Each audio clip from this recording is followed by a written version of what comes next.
Right, it's the 29th of August, it's a bank holiday, and this is an update on the asparagus or Mary Washington.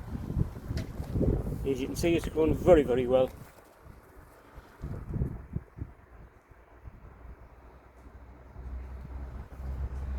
There's a few gaps in it, like, see there, a few gaps.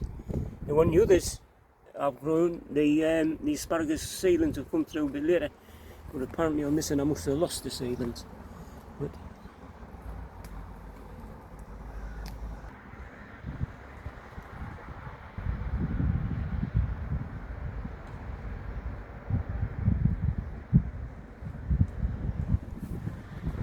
just have a quick look in the greenhouse.